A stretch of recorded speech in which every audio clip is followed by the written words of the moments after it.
Thrift by Samuel Smiles. Riches in Charity, Part 1. Whose here I, Robert of Doncaster, that I spent, that I had, that I gave, that I have, that I left, that I lost. Epitaph A.D. 1579. If thou art rich, thou art poor, for, like an ass whose back with ingots bows, thou bearest thy heavy riches but a journey, and death unloads thee. Shakespeare. Il abundatri chérital meauki c'est la lupin, la fontaine. There are many idlers to whom a penny begged is sweeter than a shilling earned. Douglas Jerrold. He stole a pig, and in God's name gave the trotters to the poor. From the Spanish. Man must be thrifty in order to be generous.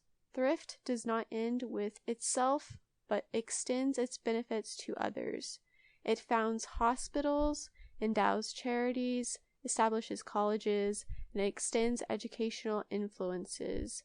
Benevolence springs from the best qualities of the mind and heart. Its divine spirit elevates the benefactors of the world, the Howards, Clarksons, and Naviers, to the highest pedestals of moral genius and of national worship.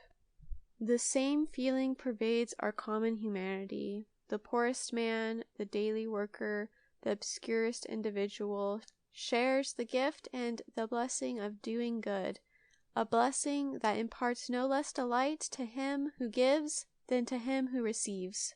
Man is dear to man. The poorest poor long for some moments in a weary life when they can know and feel that they have been themselves the fathers and the dealers out of some small blessings, have been kind to such as needed kindness for this single cause, that we have all of us one human heart.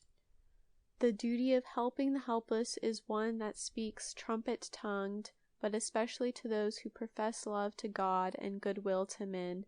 It is a duty that belongs to men as individuals and as members of the social body. As individuals, because we are enjoined to help the widow and the fatherless in their affliction, and as members of the social body, because society claims of every man that he shall be a helper in the cause of progress and of social well-being. It is not necessary that men should be rich to be helpful to others. John Pounds was not a rich man, yet by his influence Ragged schools were established. He was temperate and saved enough from his earnings to buy food for his pupils. He attracted them by his kindness, sometimes by a hot potato. He taught them and sent them out into the world, fortified by his good example, to work in it and do their duty towards it. Nor was Robert Raikes, the founder of Sunday and the other schools, a rich man. Neither was Thomas Wright, the prison philanthropist. Nor were Saint Vincent de Paul and Father Matthew, the promoters of education and temperance. Nor were the great men of science, Newton, Watt, and Faraday, nor the great missionaries, Xavier, Martin, Carey, and Livingstone. A fine instance of gentleness and generosity is recorded in Walton's memoir of Dr. Donne, when the latter, long straitened in his means, had entered upon the deanery of St. Paul's, and was thereby provided with an income more than sufficient for all his wants. He felt that those means had been entrusted to him for good uses, and to employ for human help and to the glory of the giver thereof. At the foot of a private account, to which God and his angels only were witnesses with him, Dr. Donne computed first his revenue, then what was given to the poor and other pious uses, and lastly what rested for him and his, and having done that, he then blessed each year's poor remainder with a thankful prayer.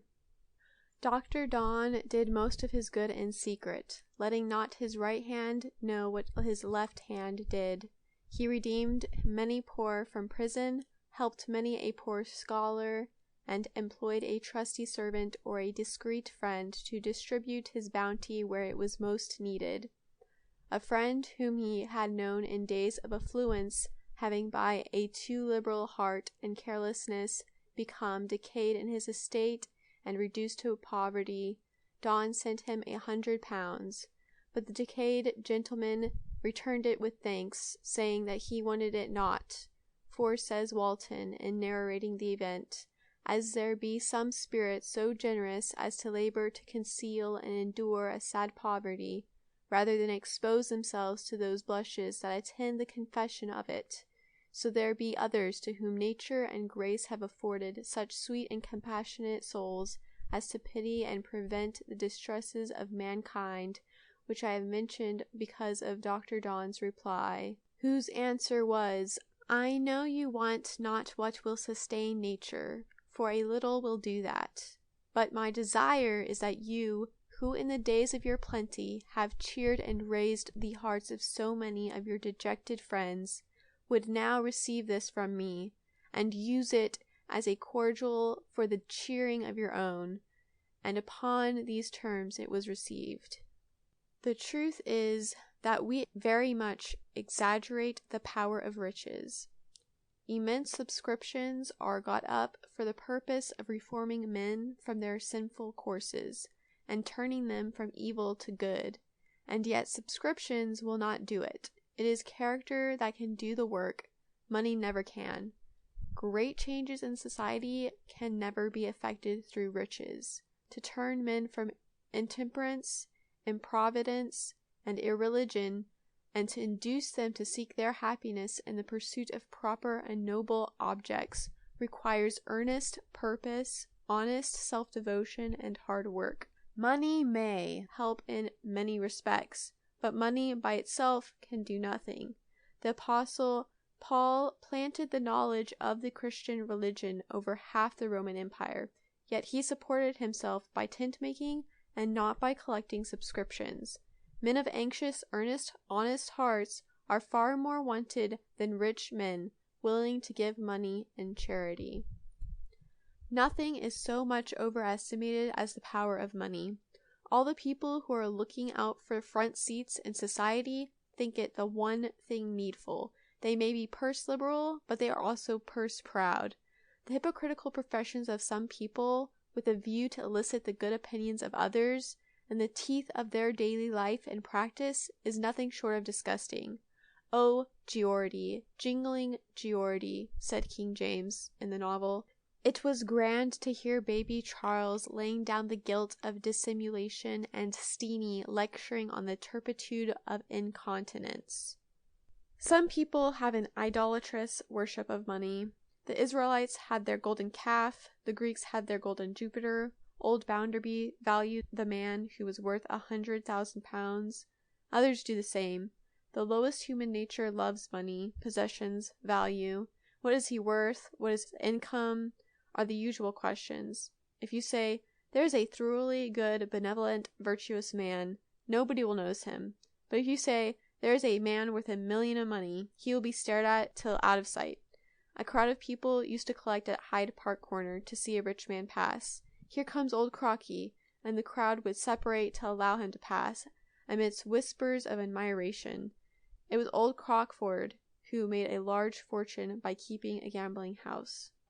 The very sound of millions, says Mrs. Gore, tickles the ear of an Englishman. He loves it so much, indeed, that it is all but reconciles him to the national debt, and when applied to private proprietorship, it secures deference for lowness of mind, birth, habits, and pursuits. Ambition and money love, if they tend to ennoble a country, reduce to insignificance the human particles of which the nation is composed. In their pursuit of riches, the English are gradually losing sight of higher characteristics. Our pursuit of railway bubbles and every other frantic speculation of the hour affords sufficient evidence of the craving after capital superseding every better aspiration, whether for this world or the next. The love of gold threatens to drive everything before it. The pursuit of money has become the settled custom of the country. Many are so absorbed by it that every other kind of well-being is either lost sight of or altogether undervalued. And then the lovers of money think to recover their morale tone by bestowing charity. Mountains of gold weigh heavily upon the heart and soul. The man who can withstand the weight of riches and still be diligent, industrious, and strong in mind and heart must be made of strong stuff. For people who are rich are almost invariably disposed to be idle, luxurious, and self-indulgent. If money, said the Rev. Mr. Griffiths, rector of Merthyr, did not make men forget men, one half of the evil that is in the world would never occur. If masters drew near to the men, and men were permitted to draw near their masters, we should not be passing through this fiery ordeal. Let them do something to win the men out of the public houses. Let them spare more of their enormous gains to build places of amusement and recreation for the people. Let them provide better houses to live in, better conveniences for decency, better streets, and if all these things are done, we shall have neither lockouts nor strikes. We hear with pomp and triumph of the millions and millions that have been dug out of this old Welsh land of ours, but we hear nothing, and we see, indeed less, of the public buildings, the people's parks, the public libraries and public institutions, and other civilizing agencies. 15 months ago, when we were in the highest tide of prosperity, I said all this, and no notice was taken of it. Why should any notice be taken of a preaching parson or a Christian minister of any kind, when sovereigns fly about like snowflakes in winter, or may be gathered like blackberries in summer? Men go on toiling and moiling, eager to be richer, desperately struggling, as if against poverty, at the same time that they are surrounded with abundance. They scrape and scrape, add shilling to shilling, and sometimes do shabby things in order to make a little more profit, though they may have accumulated far more than they can actually enjoy. And still they go on, worrying themselves incessantly in the endeavor to grasp at an additional increase of superfluity. Perhaps such men have not enjoyed the advantages of education in early life. They have no literary pleasures to fall back upon. They have no taste for books. Sometimes they can scarcely write their own names. They have nothing to think of but money, and of what will make money. They have no faith but in riches. They keep their children under restriction and bring them up with a servile education. At length, an accumulation of money comes into the children's hands. They have before been restricted in their expenditure, now they become lavish. They have been educated in no better tastes. They spend extravagantly. They will not be drudges in business as their father was. They will be gentlemen, and spend their money like gentlemen, and very soon the money takes wings and flies away. Many are the instances in which families have been raised to wealth in the first generation, launched into ruinous expense in the second, and disappeared in the third, being again reduced to poverty. Hence the Lancashire proverb, "Twice clogs, once boots." The first man wore clogs and accumulated a power o' money. His rich son spent it, and the third generation took up the clogs again. A candidate for parliamentary honours, when speaking from the hustlings, was asked if he had plenty brass. "Plenty brass?" said he. "Aye, I've lots of brass. I stink of brass." The same social transformations are known in Scotland. The proverb there is, "The grandsire digs, the father bigs, the son thigs." That is, the grandfather worked hard and made a fortune, the father built a fine house, and the son, an unthrifty son of Lynn, when land and goods were gone and spent, took to thieving. Merchants are sometimes princes today and beggars tomorrow, and so long as the genius for speculation is exercised by a mercantile family, the talent which gave them landed property may eventually deprive them of it. To be happy in old age, at a time when men should leave forever the toil, anxiety, and worry of money-making, They must, during youth and middle life, have kept their minds healthily active. They must familiarize themselves with knowledge and take an interest in all that has been done and is doing to make the world wiser and better from age to age. There is enough leisure in most men's lives to enable them to interest themselves in biography and history.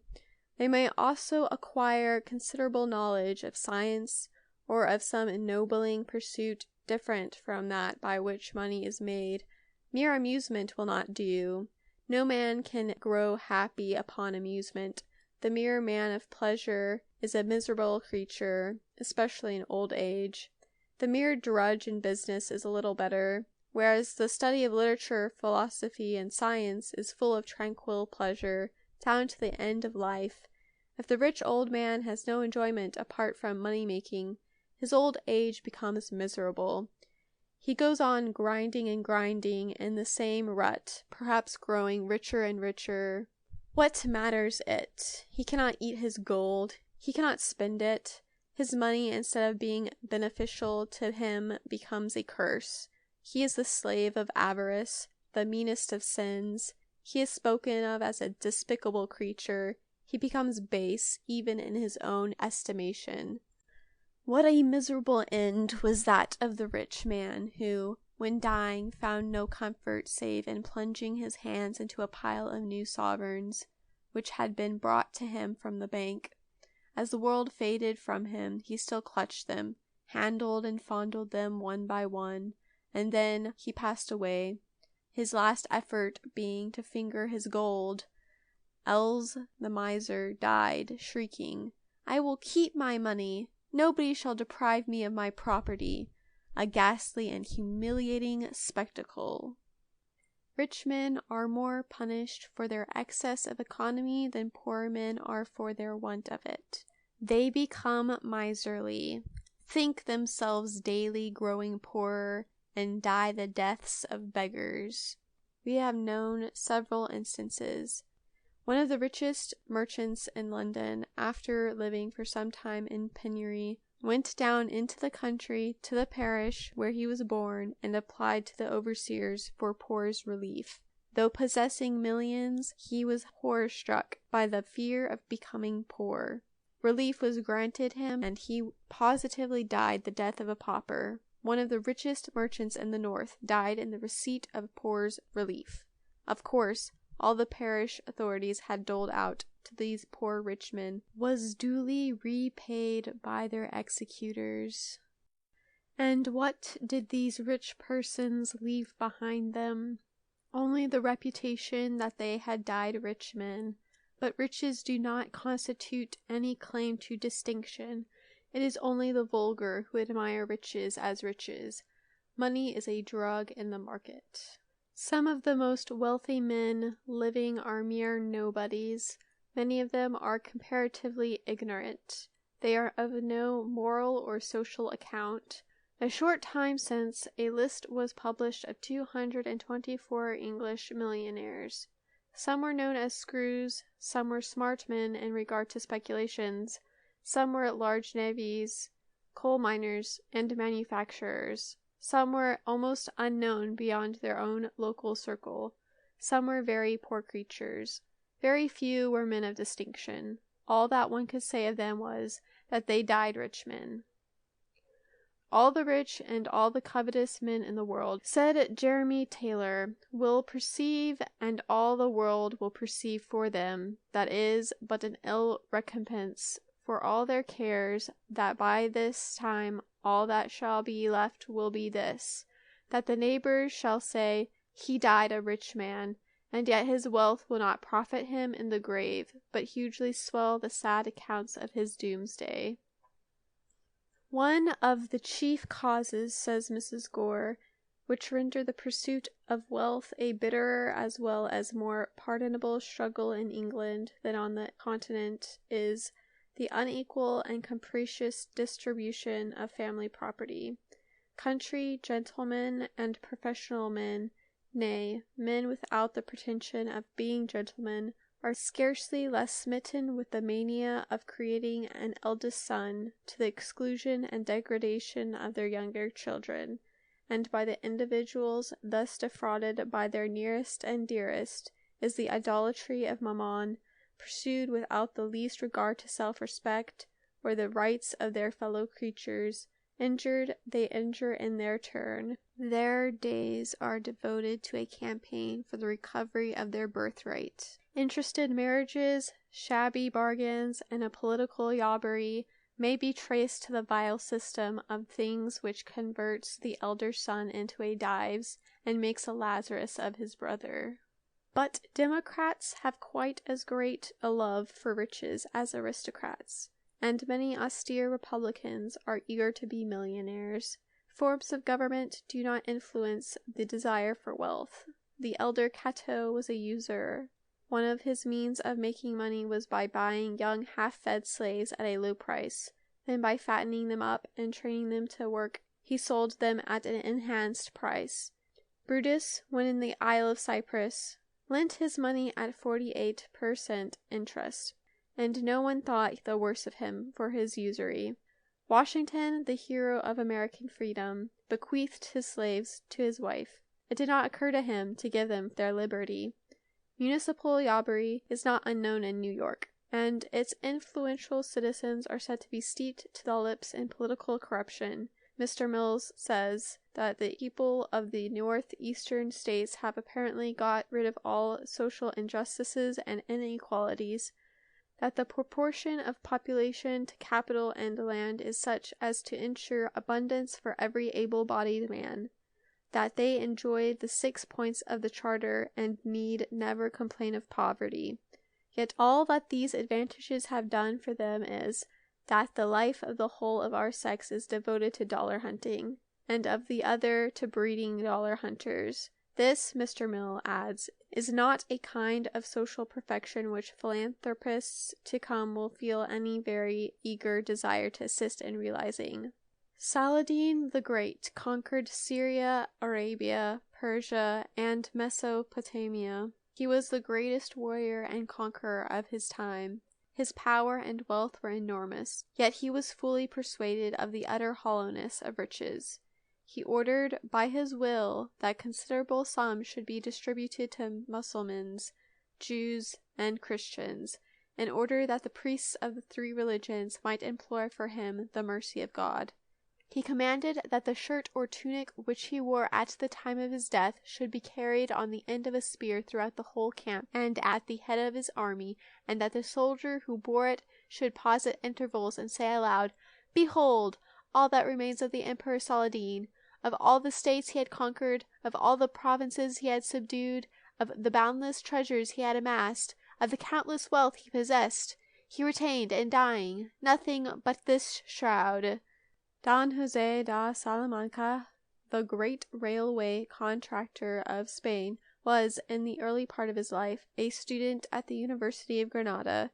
He there wore, as he himself says, the oldest and most worn of cassoques. He was a diligent student, and after leaving college he became a member of the Spanish press.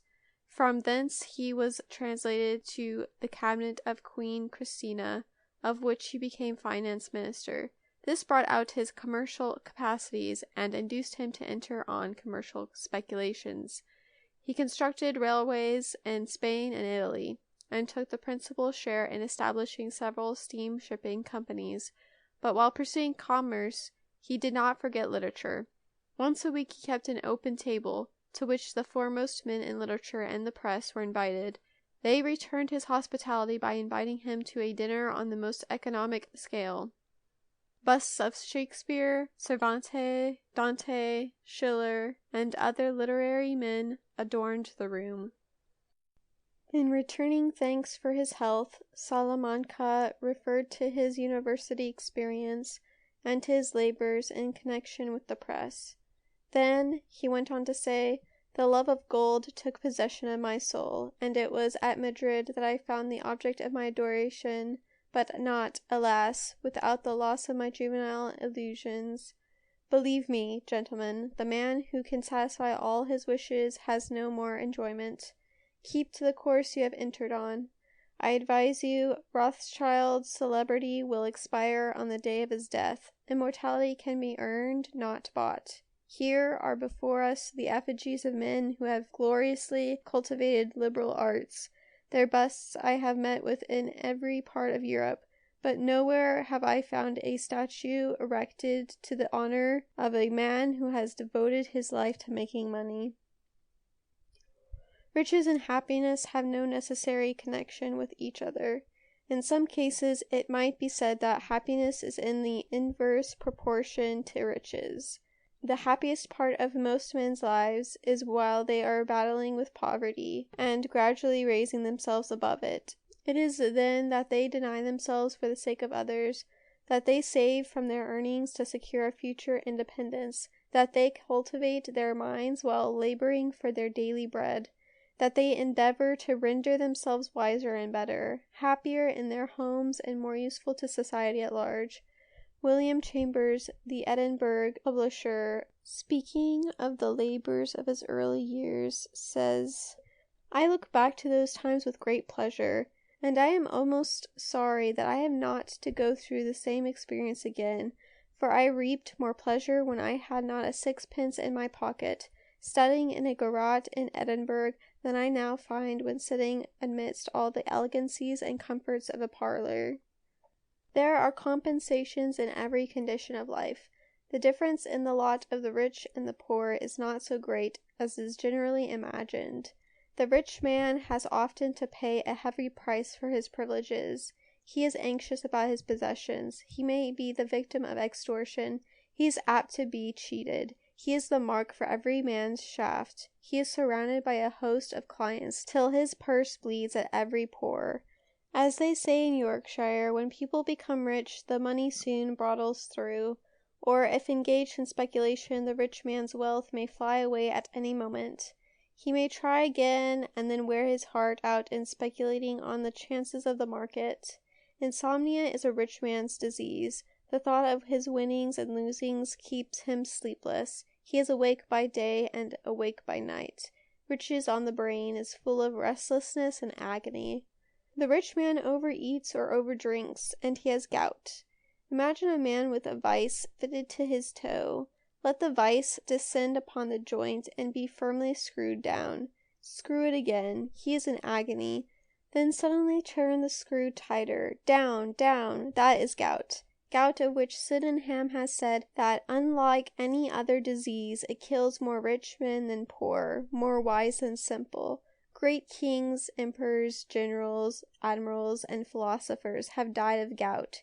Hereby nature shows her impartiality, since those whom she favors in one way she afflicts in another, or the rich man may become satiated with food and lose his appetite, while the poor man relishes and digests anything. A beggar asked alms of a rich man, because he was hungry. "Hungry?" said the millionaire. "How I envy you." Abernethy's prescription to the rich man was, "Live upon a shilling a day and earn it." When the Duke of York consulted him about his health, Abernethy's answer was, "Cut off the supplies, and the enemy will soon leave the citadel."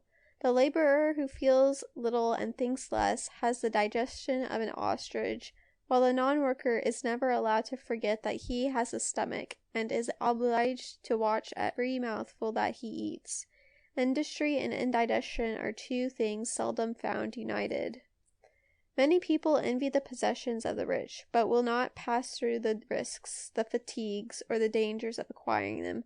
It is related of the Duke of Dancy that an old comrade, whom he had not seen for many years, called upon him at his hotel in Paris, and seemed amazed at the luxury of his apartments, the richness of his furniture, and the magnificence of his gardens. The Duke, supposing that he saw in his old comrade's face a feeling of jealousy, said to him, bluntly, "You may have all that you see before you, on one condition." "What is that?" said his friend. "It is that you will place yourself 20 paces off, and let me fire at you with a musket 100 times." "I will certainly not accept your offer at that price." "Well," replied the marshal, "to gain all that you see before you, I have faced more than 1,000 gunshots, fired at not move than 10 paces off." The Duke of Marlborough often faced death. He became rich, and left 1.5 million to his descendants to squander. The Duke was a penurious man. He is said to have scolded his servant for lighting 4 candles in his tent when Prince Eugene called upon him to hold a conference before the Battle of Blenheim. Swift said of the Duke, "I dare hold a wager that in all his campaigns he was never known to lose his baggage." But this merely showed his consummate generalship. When ill and feeble at Bath, he is said to have walked home from the rooms to his lodgings to save 6d. And yet this may be excused, for he may have walked home for exercise. He is certainly known to have given £1,000 to a young and deserving soldier who wished to purchase a commission. When Bolingbroke was reminded of one of the weaknesses of Marlborough, he observed, "He was so great a man that I forgot that he had that defect." End of section 24.